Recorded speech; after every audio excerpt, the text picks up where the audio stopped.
Ya, selamat siang menjelang sore, Bapak Ibu semua. Terima kasih yang masih bergabung sampai dengan saat ini. Jadi bisa dibilang sesi ini adalah sesi puncak ya. Jadi dari pertemuan yang pertama, seminar webinar kita yang pertama, dari fasilitas sampai dengan update peraturan, sampai dengan administrasi perpajakan apa saja yang harus dipenuhi, dan ada fasilitas perpajakan apa saja. Lalu pada hari ini juga ada pembahasan mengenai kelanjutan dari SPT-SPT yang sudah kita eee, apa namanya, kita laporkan, kita submit ya. Nah, dan sesi yang terakhir ini adalah ujungnya. Jadi dari Bapak Ibu sudah membuat SPT, sudah me sudah melengkapi SPT secara administratif, sudah membayar pajak, tapi ternyata masih ada, kekurangan atau masih ada Eee, kesalahan, kekeliruan dalam pengisian SPT yang dilaporkan. Bisa saja seperti yang tadi, sesi yang kedua yang akan diterbitkan SP2DK atau surat, eee, permintaan penjelasan dan data. Jadi, bisa saja belum clear atau di SP2DK tadi juga saya menyimak beberapa pertanyaan, banyak juga yang khawatir mengenai case close atau belum. Nah, tadi juga sudah ditanggapin juga oleh Pak Hendri, itu tergantung dari kebijakan dari AR, kasih kepala kantor, apakah dari hasil pemberian keterangan kita, dari hasil wawancara, dari hasil pemberian data, dari pembetulan yang kita sampaikan setelah adanya pemberian keterangan. Biasanya di berita acara pemberian keterangan waktu SP2DK itu juga disebutkan wajib pajak akan melakukan pembetulan dengan nilai sekian terkait dengan SP2DK. Nah, tapi bisa saja belum tuntas, belum selesai, sehingga dilanjutkan atau ya tadi LHP-nya, LH2 apa, LHP2DK-nya itu usulannya adalah dinaikkan ke tingkat pemeriksaan. Nah, sehingga terjadi yang sesi sebelum ini persis terjadilah pemeriksaan. Nah, setelah terjadi pemeriksaan, bisa saja dari terjadi apa namanya argumentasi yang tadi Pak Edi juga sudah sempat singgung, argumentasi dari pemeriksa dan argumentasi dari wajib pajak belum ketemu kata sepakat, sehingga akhir ujung-ujungnya adalah sepakat untuk tidak sepakat tadi. Nah, sehingga eh, wajib pajak menjadi tidak puas dengan hasil pemeriksaan, dari hasil SPHP-nya, dari hasil SKP-nya tidak puas. Bisa saja tidak SKP-KB ya yang tidak puas, bisa saja mungkin dari SKP-LB-nya yang berkurang nilainya, sehingga menjadi tidak puas, sehingga lalu apa lagi yang bisa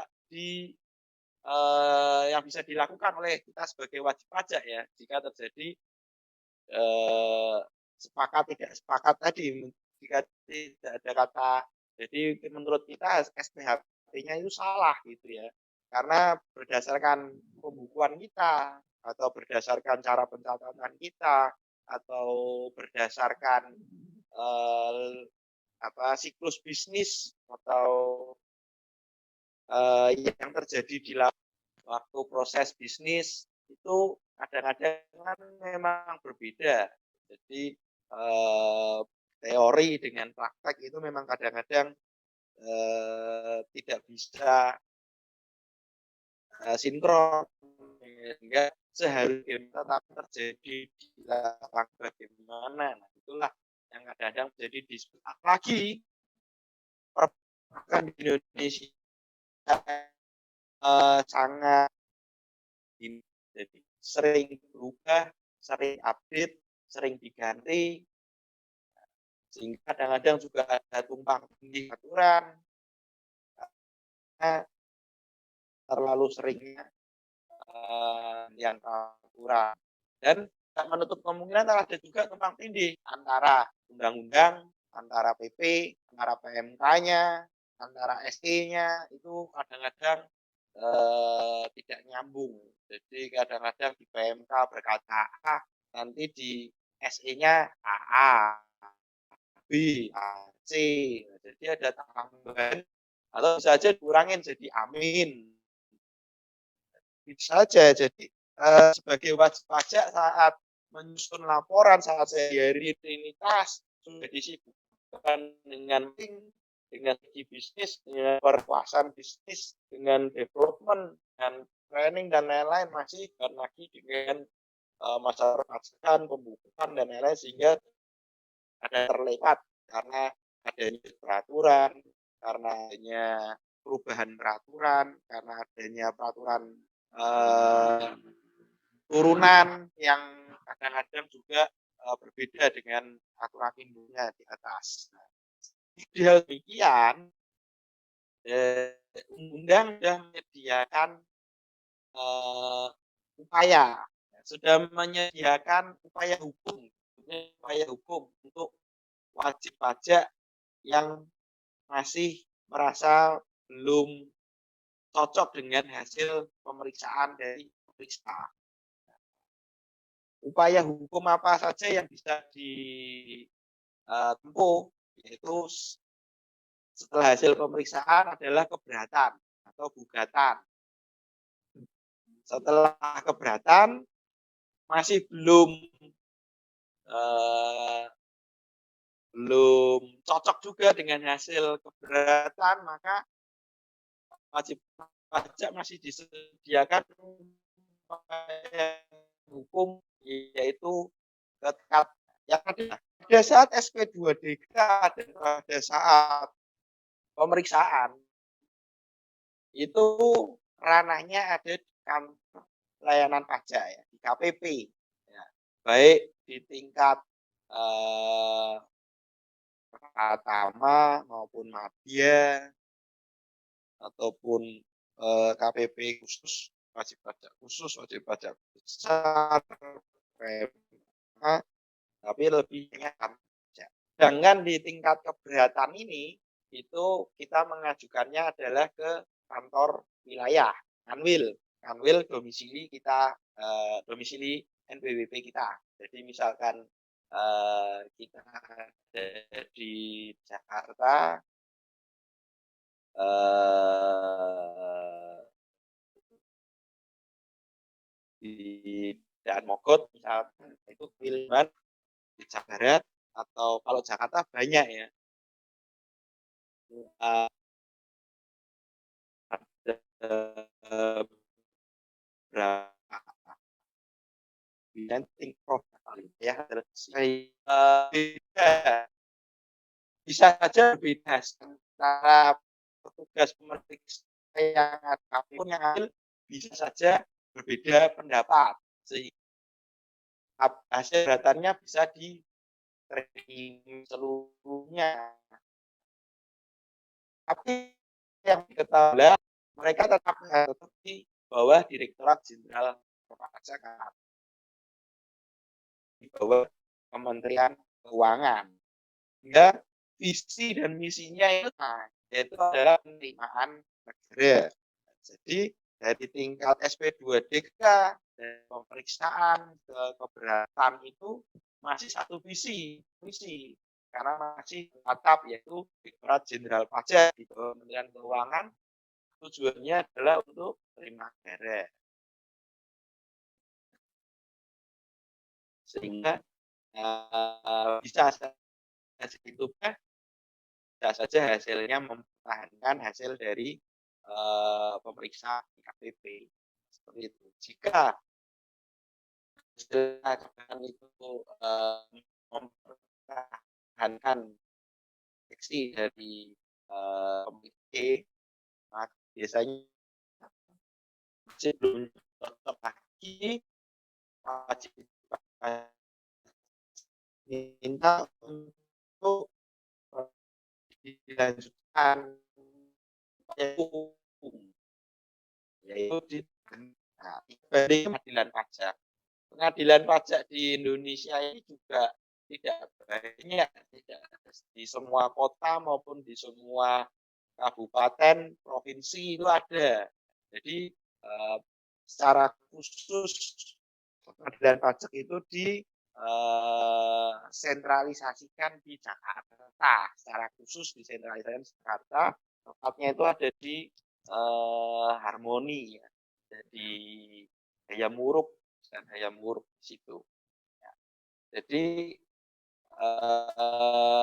secara administratif semuanya disentralisasi ke situ. Jadi banyak sidang ada di situ meskipun ada tempat sidang lainnya seperti ada di Jogja. Di Jogja juga ada, tapi hanya tempat sidangnya saja. Namun secara administratif, eee, haknya itu ada di Jakarta, sehingga kalau ada persidangan di Jogja, hakimnya itu terbang dari Jakarta ke bukan terbang, maksudnya dihadirkan ke Jogja, dihadirkan dari Jakarta ke Surabaya, dihadirkan dari Jakarta ke Makassar, Medan. Nah, hanya di titik-titik tempat persidangan saja. Cuman untuk secara administrasi itu semuanya terpusatkan di Jakarta, lebih tepatnya Hayamuruk ya, di Harmoni di situ. Di situ adalah sekretariat pengadilan pajak. Nah, dan juga pengadilan pajak ini berbeda dengan pengadilan tinggi. Itu berbeda. Jadi ini khusus pengadilan pajak. Sehingga kalau Bapak Ibu mau berupaya hukum banding sengketa pajak tapi ke pengadilan negeri ya, itu salah kamar. Nah, jadi pengadilan pajak ini sifatnya khusus, khusus untuk pajak dan bea cukai saja. Jadi ada 2 pengadilan pajak ini, dia menangani kasus khusus pajak dan bea cukai saja. Di luar itu tidak ada, tidak menangani kasus, perceraian, kasus pembunuhan, kasus, korupsi, itu ya tidak. Jadi karena penga berbeda dan pengadilan pajak ini juga, di bawah, PT UN ya, jadi Pengadilan Tata Usaha Negara, Niaga Negara, sehingga berbeda dengan, eee, pengadilan negeri yang hukumnya pidana atau perdata. Nah, sehingga yang, berbeda juga, ini yang penting juga yang tadi saya kelewat juga sebelum masuk situ, eee, untuk mengajukan banding ke pengadilan pajak ini yang perlu digarisbawahi adalah sengketa pajak pada umumnya ya. Jadi jika kita sudah dapat SP2DK, kita sudah tanggapin, hasilnya dari AR masih menaikkan ke tingkat pemeriksaan, pemeriksaan, eee, sudah SKP tapi kita belum puas dan mengajukan keberatan. Jadi kita urut, eee, pajak, pemeriksaan pajak umum ya. Berbeda jika kita, dari SP2DK tidak menanggapi, dibiarkan saja, tidak pernah datang, dipanggil tidak hadir. Nah, itu mungkin bisa saja dari AR, tindak lanjutnya bukan pemeriksaan lagi, tetapi bisa saja tindak lanjutnya adalah dilakukan bukti permulaan, buper. Di buper juga tidak pernah hadir, tidak pernah memberikan data, hilang orangnya. Nah, sehingga bisa dinaikkan lagi ke tingkat, eee, sehingga dinaikkan lagi ke tingkat penyidikan. Nah, itu ranahnya sudah pidana pajak. itu ranahnya sudah pidana pajak, sehingga pengadilannya pun berbeda, sudah tidak bisa melakukan keberatan maupun banding. Karena arahnya adalah pidana pajak ataupun, pidana pajak ini sama seperti pidana lainnya ya, sehingga pengadilannya adalah di pengadilan negeri, bukan di pengadilan pajak. Sehingga nanti tidak ada pada saat kita sudah dilakukan buper ataupun penyidikan, sudah P21, itu arahnya adalah pidana, sehingga bukan di pengadilan pajak. Tidak bisa mengajukan banding lagi, karena, beda beda jalan, beda jalur, seperti itu. Semoga bisa dipahami. Nah, oke, itu cerita sedikit intro dari saya sebelum masuk ke ini, ke slide. Ya, saya lanjutkan. Jadi jika ada PPh 21, 23, PPh 4 ayat 2, PPN.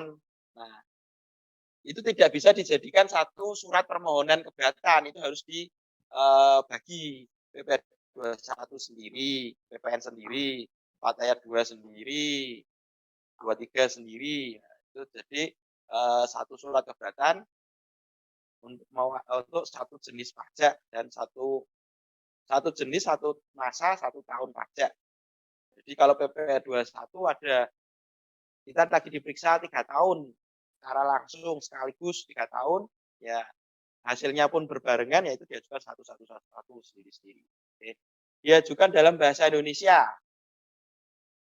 Dan untuk mengajukan surat permohonan keberatan kita diberikan waktu paling lama 3 bulan sejak surat ketetapan pajak diterbitkan. Jadi SKP di sini bisa 3 bulan sejak SKP diterbitkan. Jadi SKP kan bisa aja SKP KB, bisa aja SKP LB, SKP N nihil, SKP KBT, kurang bayar tambahan. Nah, ini 3 bulan jangka waktunya untuk mengajukan keberatan. Dan harus memberikan alasan. Di dalam surat permohonan itu harus menuliskan alasan-alasan yang jelas. Jadi tidak bisa pokoknya, tidak ada ilmu pokoknya saya mengajukan keberatan itu tidak boleh ya. Jadi kalau kita mau mengajukan keberatan harus ada argumentasi apa yang membuat kita merasa keberatan dengan hasil SKP tersebut. Jadi nggak boleh nanti kalau kita memasukkan surat permohonan keberatan, ditanya oleh pemeriksa di Kanwil, kenapa? Alasannya, ya pokoknya saya nggak terima. Nah, itu nggak bisa. Harus ada argumentasi. Ini syaratnya juga wajib menyebutkan jumlah pajak yang menurut kita. Nah, tadi sama dengan yang tadi ya, nggak bisa pokoknya nggak terima. Misalkan di SKP KB kita kurang 1 miliar. Nah, ini di sini kita disuruh menghitung menurut kita berapa. Kalau menurut pemeriksa 1 miliar, menurut kita 0. Hitungannya dari mana? Karena pemeriksa salah menerapkan atau pemeriksa salah narik data atau pemeriksa beda persepsi dalam interpretasi peraturan. Nah, itu harus menurut perhitungan kita berapa dan argumen kita apa. Oke. Ini tadi juga sama untuk satu ketetapan pajak, wajib pajak sudah melunasi paling sedikit juga. Jadi kalau pada saat kita tadi mungkin di Pak Hendri juga sudah menjelaskan, setelah SPHP ada closing statement. Nah, pada saat closing statement itu biasanya tertuang ya yang kita setujuin itu berapa, yang tidak disetujui oleh kita berapa. Biasanya itu di kolom di atasnya itu kan dibagi 3 ya. Jadi misalnya confirm pemeriksa, terus biasanya ada confirm wajib pajak. Nah, baru di sini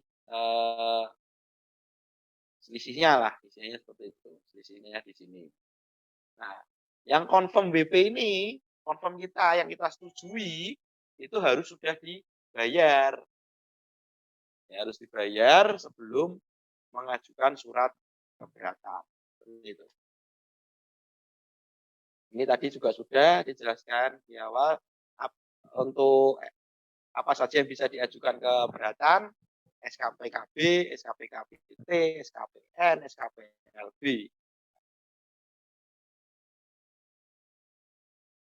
Oke.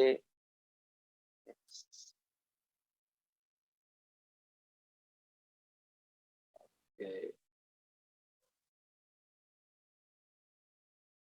Oke, penyelesaian keberatan. Oke, nah, sebenarnya kurang lebih dalam proses keberatan ini hampir sama dengan pada saat kita dilakukan pemeriksaan, nanti kita akan dipanggil, ke Kanwil, akan, memberikan data, memberikan berita acara juga, pemberitaan acara, pemberian keterangan, sama kurang lebihnya sih hampir sama seperti pada saat kita ditanya waktu pemeriksaan di KPP. Jadi, bisnis kita itu apa, terus, cara beli pembelian bagaimana, cara penjualan bagaimana, alur bisnisnya seperti apa, terus, kita juga nanti diminta untuk biasanya diminta GL-nya, pembukuannya menggunakan apa, apakah menggunakan software ataupun manual, menggunakan, Excel. Nah, itu akan diminta semua sama persis seperti pada saat kita diperiksa. Maka, yang paling penting juga saat pemeriksaan tadi adalah memberikan data kepada pemeriksa, karena jika kita waktu pemeriksaan tidak memberikan data apa-apa atau memberikan data hanya setengah-setengah, tiba-tiba hasilnya keluar pemeriksaan terus kita bilang, "Loh, nggak setuju." Padahal pemeriksaan tidak kita berikan data. Nah, nanti pada saat keberatan, itu menjadi bumerang juga buat kita. Lah, waktu pemeriksaan kenapa tidak diberikan?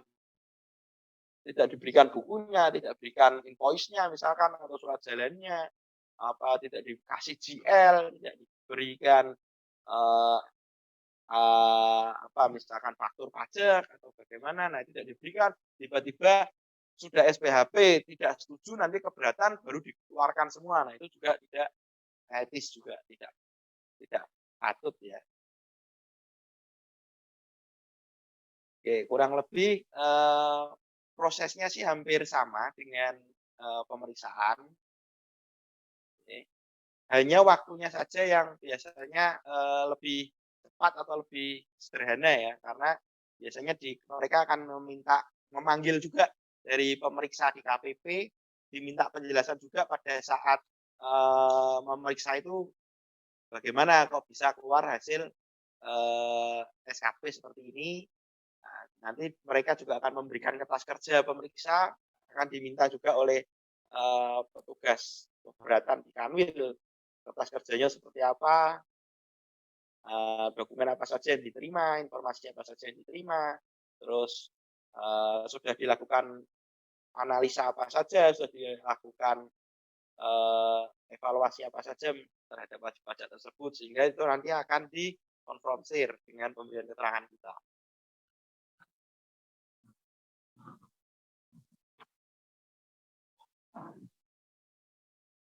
Nah, ini, eee, bagaimana kalau waktu itu pemeriksaan sudah ngasih data, sudah ngasih dokumen, kok sekarang keberatan diminta lagi, ngerepot-ngerepotin aja mau pemeriksaan. Nah, kita kalau tidak memberikan dokumen, proses keberatan itu akan tetap jalan, ya, tidak menjadi berhenti. Tapi yang perlu kita digarisbawahi, berarti petugas keberatan bisa saja kurang informasi, petugas keberatan bisa saja kurang pemahaman, eee, kurang data, sehingga hasil keberatan menjadi tidak, maksimal, tidak sesuai dengan yang diharapkan.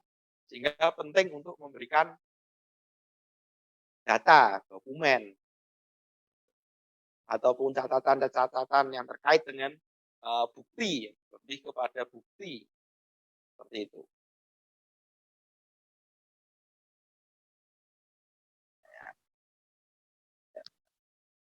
Oke, ini saya percepat saja karena waktunya juga sudah, sore. Jadi kita ini saran lah, strategi bagaimana untuk menghadapi keberatannya.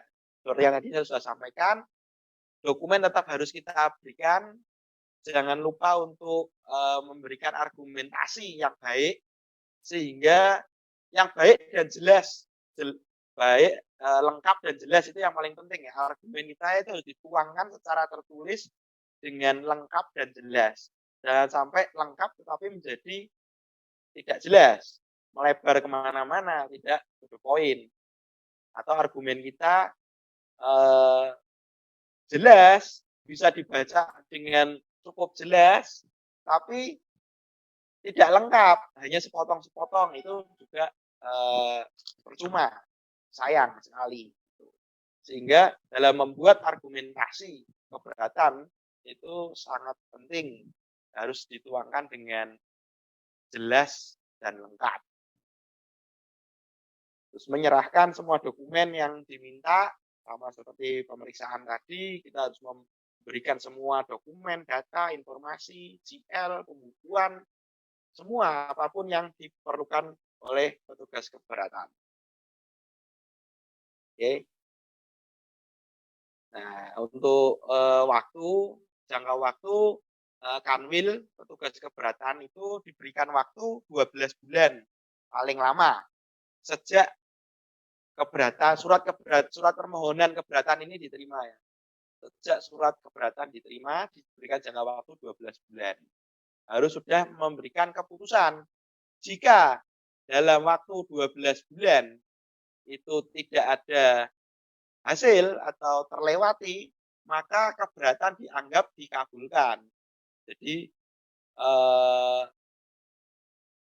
Kanwil dalam hal ini, DJP dalam hal ini Kanwil, petugas keberatan wajib menerbitkan surat keputusan keberatan di bulan ke-13-nya lah istilahnya. Jadi sudah lewat 12, bulan ke-13 harus sudah terbit surat keputusan yang isinya adalah mengabulkan karena sudah kelewat jangka waktunya. Namun bagaimana jika hasilnya adalah ditolak? Atau hasilnya dikabulkan tetapi tidak seluruhnya, hanya sebagian. Dikabulkan sebagian atau ditolak seluruhnya. Nah, bisa saja malah menjadi ditambah ya. Dari KPP bilang itu KB-nya adalah 1 miliar, menurut petugas keberatan di Kanwil, KB-nya itu harusnya 3 miliar. Ini bisa saja terjadi. Nah, atas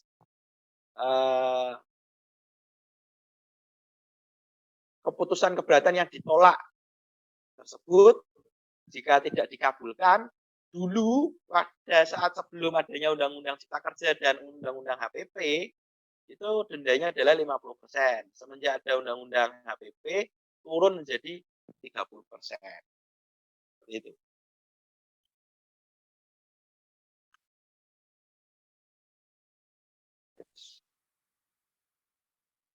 Ini tadi juga sudah dalam bahasa Indonesia ditandatangani. Oke, ini disampaikan kepada Kepala Kanwil DJP. Ini sudah juga dibahas. Contoh sepertinya saya lewatin saja. Lalu kita masuk. Nah, tadi setelah hasil SKP di KPP kita tidak setuju, kita lanjut ke keberatan. Di keberatan ternyata hasilnya ditolak. Ya, hasilnya adalah ditolak. Sehingga masih ada lanjutan upaya hukum lanjutan yang bisa kita tempuh, yaitu adalah melakukan banding. Nah, tadi saya di awal sudah cerita, banding ini diajukannya sudah berbeda rumah. Ini rumahnya sudah beda. Ya, rumahnya sudah berbeda lagi dengan DJP. Kalau di sini DJP, kalau di sini pengadilan pajak. Ya. Jadi ini sudah beda rumah, sehingga kepentingannya berbeda. Kalau yang di DJP mungkin ada kepentingan sendiri, yaitu penerimaan negara. Kalau di pengadilan pajak ini sudah berbeda kepentingan. Di pengadilan pajak ini kepentingannya tentu saja adalah keadilan. Maka dalam menerbitkan putusan itu pasti di atasnya itu demi keadilan berdasarkan ketuhanan yang Maha Esa. Itu pasti kata-kata pertama putusan seperti itu. Karena itu adalah, tujuan dari adanya pengadilan itu adalah untuk adil di bukti remedi yang berdasarkan yang Maha Esa. Biasanya ada tulisannya itu, apa, pengadilan pajak, koma, telah memeriksa, telah melakukan apa-apa, bla bla bla bla, sampai banyak sekali. Nah, baru hasilnya, putusannya diterima, ditolak, dikabulkan, atau dikabulkan sebagian, seperti itu. Tapi tujuan utamanya adalah untuk keadilan, bukan sudah berbeda visi dan misi lagi nih dengan yang sebelah tadi. Seperti itu. Dalam mengajukan banding, kurang lebih juga sama dengan mengajukan keberatan. Satu permohonan banding hanya untuk satu keputusan. Permohonan banding harus diajukan dalam bahasa Indonesia. Paling lama 3 bulan juga semenjak surat keputusan keberatan dari Kanwil tadi diterima. Ya. Jadi kalau tadi 3 bulan sejak SKP, kalau ini 3 bulan sejak surat keputusan keberatan di Kanwil. Jangka waktunya sama 3 bulan. Harus dituangkan juga alasan-alasan yang jelas, tidak ada rumus pokoknya, sama. Jadi, kenapa mengajukan banding? Nah, pokoknya saya tidak terima, saya tidak suka sama, petugasnya, sama pemeriksanya, nggak boleh, ya. Nah, untuk syarat yang ke-6 ini sebenarnya sudah tidak ada ya.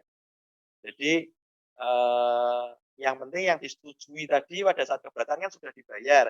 Kalau dari hasil SKP tidak ada yang disetujui, tidak setuju seluruhnya dari hasil pemeriksaan, maka tidak ada yang dibayar, itu pun masih boleh mengajukan banding ya. Jadi untuk syarat yang nomor 6 ini sebenarnya sudah tidak ada. Nah, siapa saja yang boleh mengajukan banding? Nah, banding boleh diajukan oleh wajib pajak sendiri.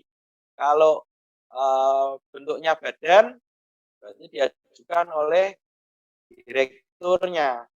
Jika direkturnya tidak bisa, boleh diwakilkan oleh staf. Nah, staf ini diberikan dengan adanya PH 21 dan harus dilengkapi dengan surat kuasa. Surat kuasa dari direktur kepada stafnya yang dibuktikan betul dia itu staf dari badan tersebut dengan ada di PPh 21. Atau wajib pajaknya tidak bisa, direkturnya tidak bisa, stafnya tidak bisa, bisa dikuasakan ke kuasa hukum. Kuasa hukum ini berbeda dengan konsultan pajak. Kuasa hukum ini di pengadilan pajak ini khusus, ya, berbeda dengan kuasa konsultan, ini berbeda. Nah, ini berbeda ya, jadi tidak sama. Kuasa pada saat di kantor pajak dengan kuasa pada saat di pengadilan pajak ini berbeda.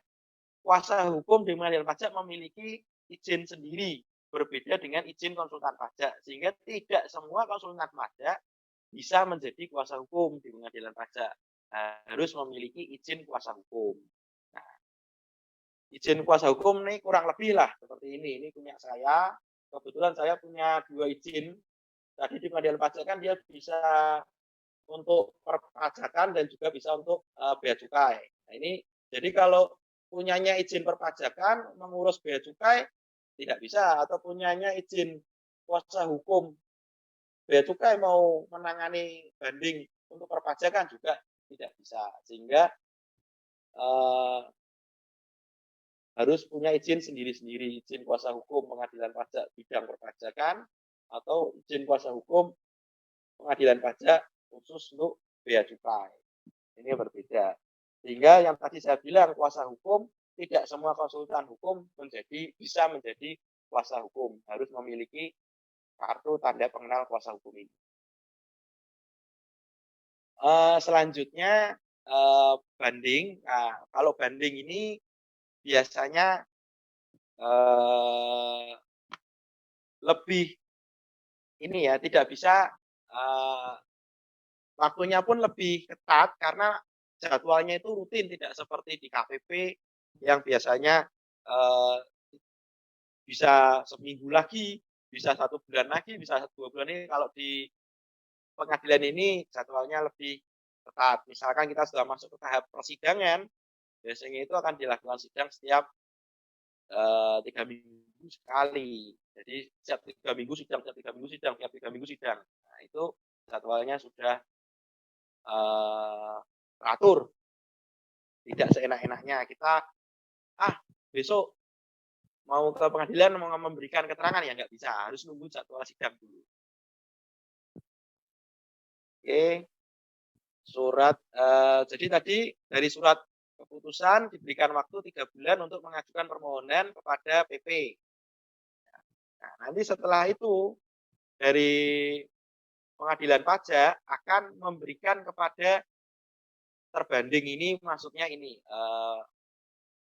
KPP ya, DJP lah dalam hal ini DJP ya.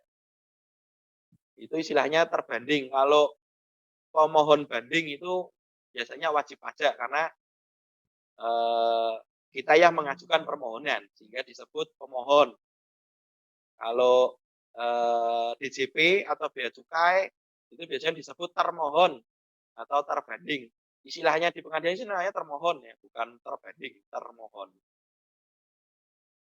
Kalau WP adalah pemohon. Nanti dari, pengadilan pajak akan meminta DJP untuk memberikan surat uraian banding.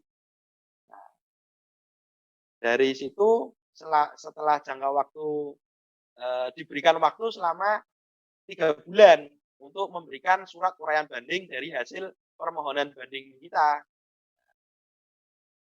Setelah itu surat uraian banding tadi yang, eee, diberikan oleh DJP akan ditembusi juga kepada kita sebagai wajib pajak. Kita wajib memberikan bantahan, namanya surat bantahan. Surat bantahan surat bantahan kita diberikan waktu 30 hari untuk memberikan bantahan tersebut. Nah, setelah kita memasukkan surat bantahan dari surat uraian banding DJP, nanti kita tinggal menunggu surat undangan sidang. Ya, surat sidang. Nah, setelah setelah di sini ini biasanya waktunya ini menjadi tidak tahu ya, kapan nih kita sulit. Bisa 1 bulan kemudian, bisa 2 bulan, bisa 3 bulan. Nah, paling lama biasanya 3 bulan sih, umumnya, bukan paling lama. Umumnya 3 bulan, biasanya sudah ada panggilan sidang. Nah, panggilan sidang yang pertama itu berisi, sidang acara cepat atau, belum masuk ke materi ya, baru uji formal. Seperti apa uji formal? Seperti ini tadi, apakah sudah apakah diajukan satu keputusan untuk satu banding untuk satu keputusan? Apakah jangka waktunya 3 bulan tidak lebih? Apakah sudah dibayar atau belum? Kalau ada yang disetujui, kalau tidak disetujui berarti tidak ada yang dibayar. Terus apakah yang mengajukan ini berhak? Siapa yang mengajukan? Wajib pajaknya, direkturnya. Ini apakah, syarat formalnya terpenuhi atau tidak? Seperti itu. Baru setelah itu biasanya 3 minggu kemudian, baru uji materi atau uji bukti. Nah, untuk untuk sidang uji materi atau bukti ini tergantung dari sengketanya, tergantung dari sengketa atau tergantung dari materinya ya. Kalau materinya agak rumit, agak sulit, agak kompleks, biasanya bisa, lebih dari 5 kali. Kalau materinya sederhana, biasanya 2 sampai 3 kali ini sudah dicukupkan istilahnya ya, dicukupkan biasanya.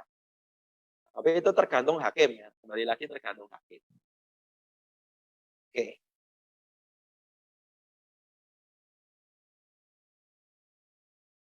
Oke, jika kita sudah memasukkan banding, bisa nggak kita, batal deh nggak jadi banding, nah bisa.